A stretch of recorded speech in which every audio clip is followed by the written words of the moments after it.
초대를 이제 한 주 남겨두고 있는 시점입니다. 한 주를 남긴 시점에서 주사위는 이미 던져졌다고 할 수 있겠죠.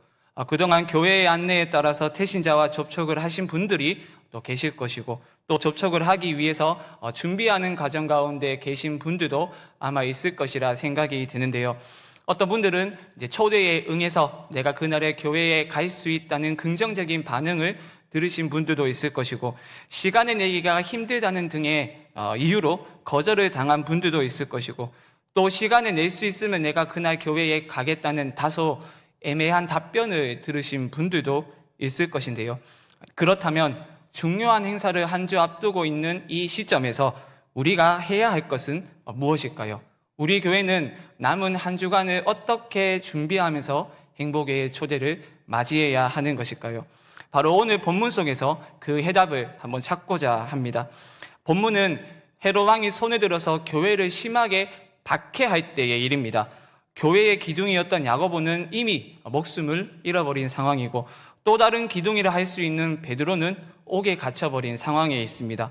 교회는 유능한 두 명의 지도자를 잃었으니 갈 바를 알지 못하는 길 잃은 양과 같았고, 앞으로의 미래가 어떻게 될지 모르는 절망의 상황에 놓여 있었습니다. 이 절체절명의 위기의 순간 속에서 예루살렘 교회는 어떤 반응을 보였습니까? 바로 그들은 기도에 무릎을 꿇었습니다. 본문 5절의 말씀을 다시 보시죠. 베드로는 옥에 갇혔고 교회는 그를 위하여 간절히 하나님께 기도하더라.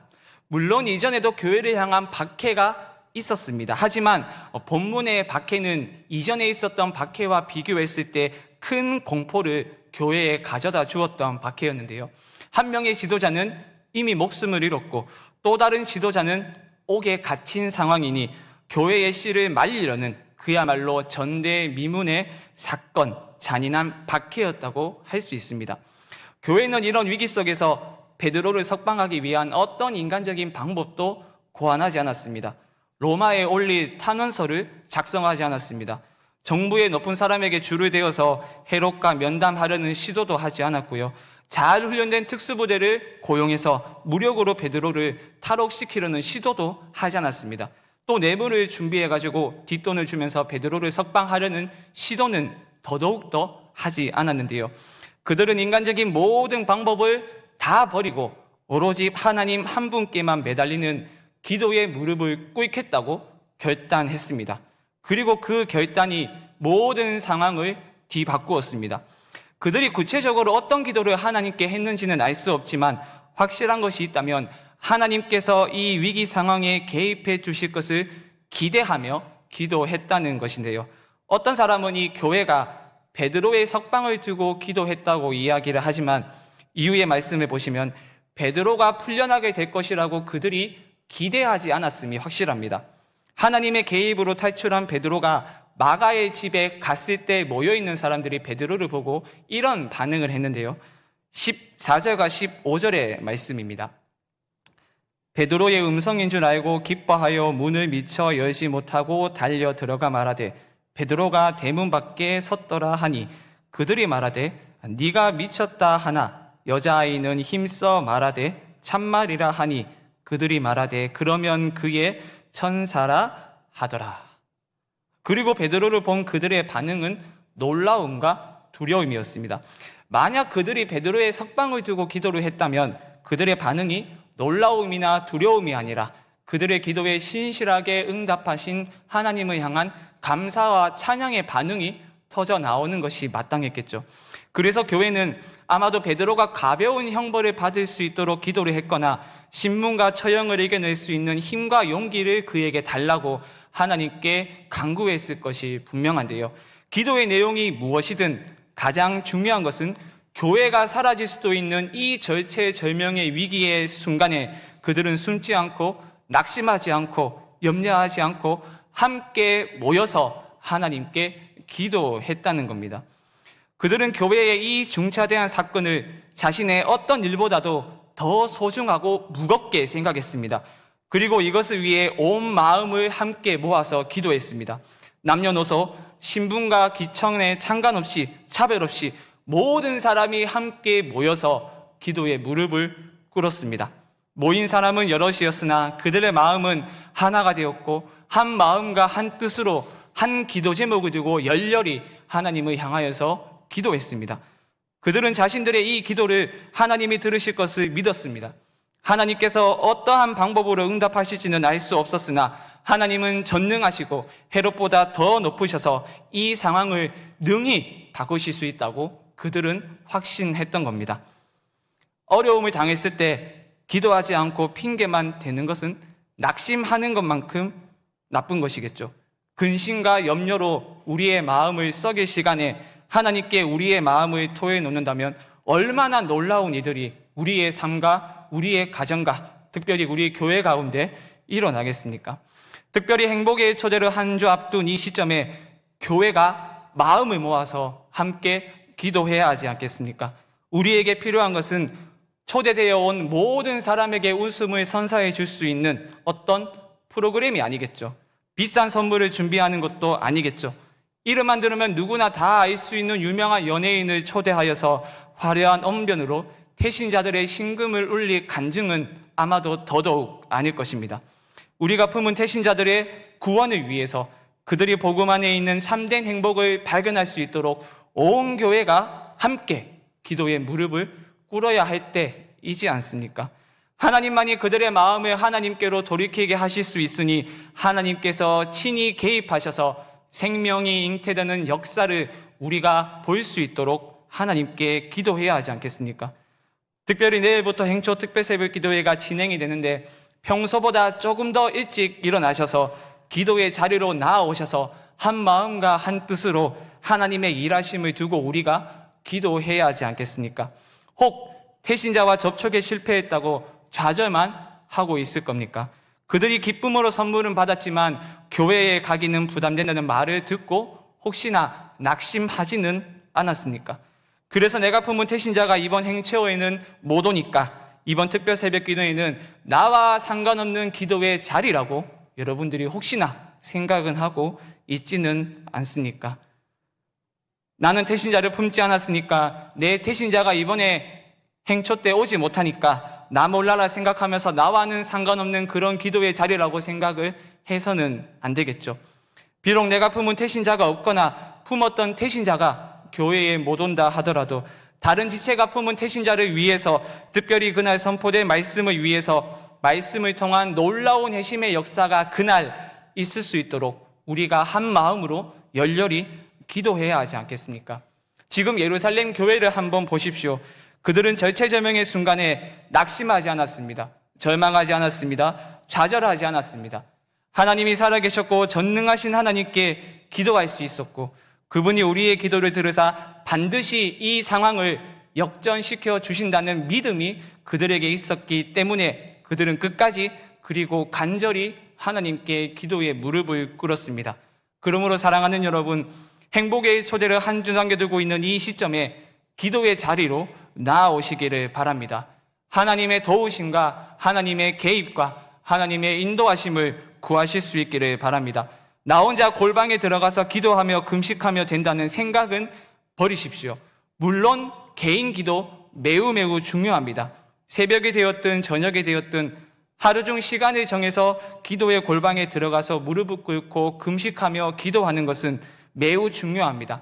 하나님께서 기쁘게 받으시는 거룩한 제사임에 틀림이 없죠. 하지만 공동체가 정한 시간과 장소에서 같은 기도 제목을 두고 모여서 기도하는 시간은 어떤 의미에서 개인 기도 시간보다 더욱더 소중하고 중요합니다. 개인의 기도와 공동체의 기도는 직물의 씨줄과 날줄처럼 서로 얽혀 있다고 할 수 있죠. 개인이 교회가 함께 드리는 기도를 더욱더 강하게 하고 또 강한 기도를 드리는 교회에서 믿음이 연약한 교인이 강한 기도의 힘을 얻음으로써 영적 부흥을 경험하게 되는 것이죠. 개인의 기도가 횃불이라면 공동체의 기도는 불을 붙여주는 모닥불과 같다고 할 수 있습니다. 왜 여러분 다들 그런 경험 해보신 적 있지 않습니까? 여러 이유로 마음이 낙심되어서 마음을 쏟아내지 못하는 상황에 있는데 기도하기 위해 무릎을 꿇었지만 머릿속에서 일어나는 온갖 잡생각 때문에 기도에 집중이 어려울 때가 우리에게 있지 않습니까? 그때 공동체가 함께 기도하는 자리에 와서 기도하면 어떻습니까? 닫혔던 입술이 열리게 되고 분주했던 마음이 차분해지면서 온갖 잡생각들은 다 사라지고 공동체의 기도 제목만이 머릿속에 선명하게 남아서 그 기도 제목을 두고 열렬하게 기도했던 경험이 여러분들에게 다들 있지 않습니까? 그래서 공동체의 기도는 극심한 운동으로 지쳐있는 선수들에게 힘을 주는 용기와도 응원과도 같다고 할 수 있겠죠. 여러분, 축구든 농구든 달리기든 상관없이 어떤 종목을 막론하고 열심히 운동을 해서 체력이나 힘이 없을 때 응원을 들으면 어떻습니까?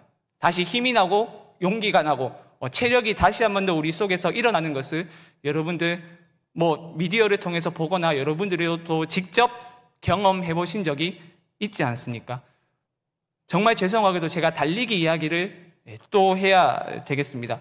제가 비록 공신력은 없지만 제가 달리기만큼은 대구, 경북 넘어서서 전국 목회자 상위 0.1%에 제가 들어간다고 제 스스로 그렇게 자부를 하고 있는데요. 요즘 달리기가 대중화되면서 러닝 크루가 사회적으로 이제 부상하고 있다는 것을 여러분들이 뉴스를 통해서 아마 많이 들어보셨을 것인데요. 저는 스스로 이제 혼자 고독함을 즐기면서 뛰는 것을 좋아하기 때문에 제가 어디 크루나 어디 동호회에 이제 소속이 되어서 뛰는 것은 아니지만요. 러닝 크루에 소속이 되어 3, 3, 5 모여서 이제 뛰게 되면 재미도 있고 서로 격려하면서 응원하면서 뛰기 때문에 더 많은 거리를 달리거나 더 빠른 속도로 뛸 수 있다는 이야기를 종종 듣게 됩니다. 2주 전 토요일에 저희 교육자들과 집사님과 함께 경주에서 있었던 마라톤 대회에 참석을 했었는데요. 모든 분들이 다 하프 마라톤에 참가를 했습니다. 약 21.1km 거리를 뛰는 하프 마라톤에 참석을 했는데 제가 그때 당시에 목표가 1시간 29분 59초에 들어오는 것이었습니다. 이게 얼마나 대단한지 여러분들 거리에 대한 감각이 없으니까 잘 모르실 거라 생각이 되는데 제가 한 내비게이션으로 찍어봤습니다. 반월당 내거리에서요. 반월당역에서 최단거리 도보로 대구 스타디움까지 찍으면 몇 킬로가 나올까요? 한 11km 정도. 대구 스타디움까지가 11km 정도이고요. 영남대학교 영대역이 있잖아요. 지하철. 거기까지가 약 16km 정도입니다. 이제 그렇다면 저희 교회에서 22km 지점되는 그 장소가 어디일까요? 찍어보니까 한 경산 IC, 경산 IC까지가 거의 딱 21km 정도 되는 거리더라고요. 물론 최단거리로 이제 그렇게 걸어갔을 때 21km 정도인데 이렇게 쉽게 생각해서 우리 교회에서 시작을 해서 경산 IC까지 쉬지 않고 뛰어서 1시간 29분 59초 안에 들어오는 것이 저의 목표였습니다. 이미 이야기를 들으신 분들은 아시겠지만 제가 그 목표를 아쉽게도 달성을 하지는 못했습니다. 꼴이 나고 보니까 약 5분 정도 늦은 1시간 34분 54초에 제가 그렇게 하프 마라톤을 달렸는데요. 1시간 29분 59초 안에 들어오면 목사님께서 정장을 사준다고 하셨기 때문에 제가 그 전날 여기 동화백화점 안에 가가지고 아울렛 안에 가가지고 가장 비싼 정장으로 한번 점 찍어둔 게 있었지만 그것을 사지 못해서 매나 아쉬운 마음이 있는데요. 이제 그날따라 모든 것이 최악이었습니다. 기온이 20도로 달리기에는 좋지 않은 온도거든요. 20도가.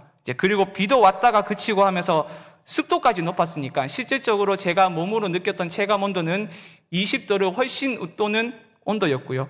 또 온몸이 비에 젖다 보니까 몸이 평소보다 무겁다는 것을 달리기를 딱 시작하면서 느꼈습니다.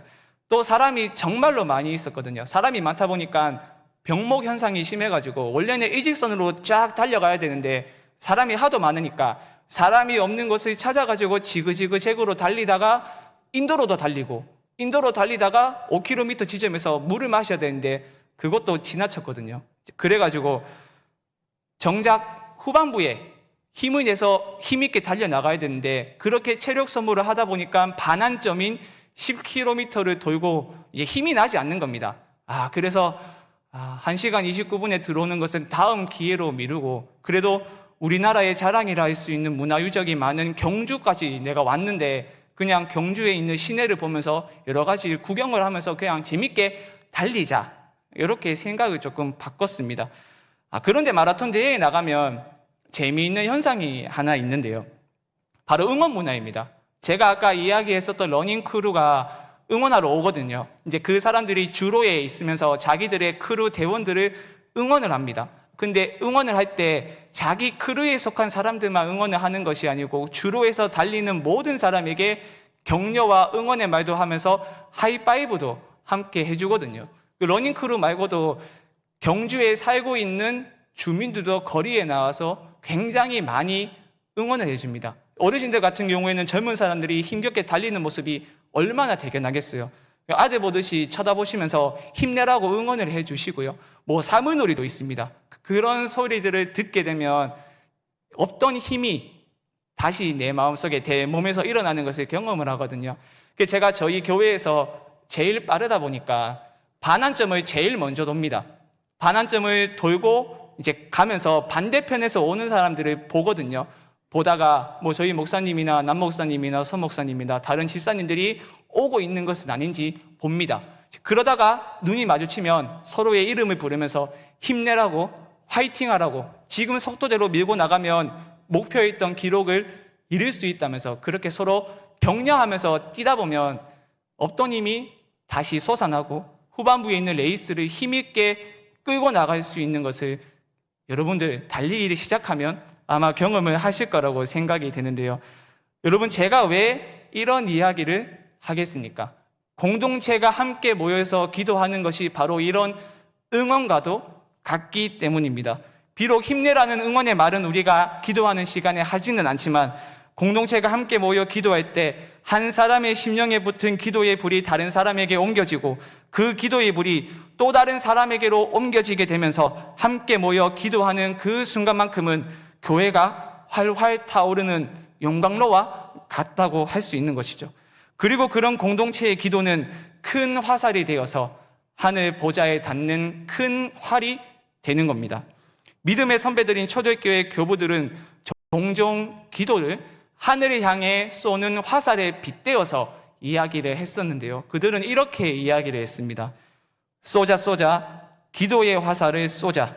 새들이 날아다니는 첫째 하늘을 지나고 악령들이 지배하는 두 번째 하늘을 뚫고 거룩하신 하나님이 계신 셋째 하늘의 보좌에 이를 때까지 쏘자 쏘자, 기도의 화살을 쏘자라고 말입니다. 이렇게 설명을 할 수 있을 것 같습니다.